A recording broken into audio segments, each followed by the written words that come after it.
In today's video, I'm going to teach you how to retry payment in Stripe.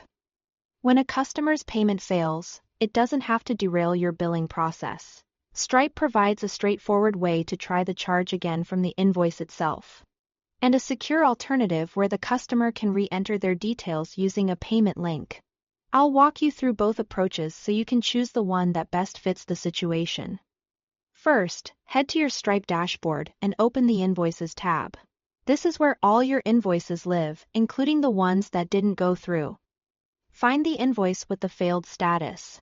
You can search by invoice number or filter by status to locate it quickly.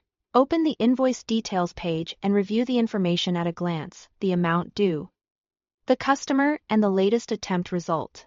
This context helps you confirm you are on the right record and understand why the last attempt didn't succeed. From here, look for the option to try the charge again.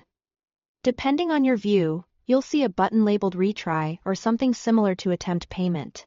Click it to have Stripe re-attempt the payment using the default payment method on file for that customer.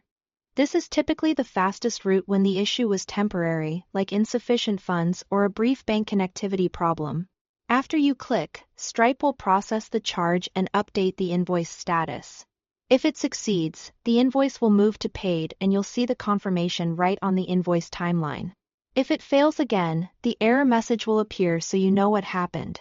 If you want the customer to provide updated card details or choose a different payment method, send them a payment link for the outstanding balance.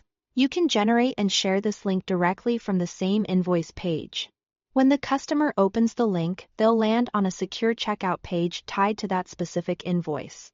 They can enter new payment information or select an available wallet option, and Stripe will apply the payment to the invoice automatically.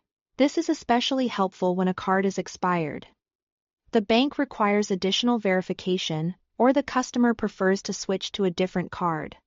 To wrap up, you have two clear options.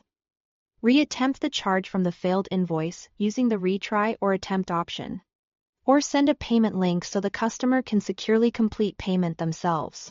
Use the one that best matches the reason for the failure and your customer's needs. Thanks for watching.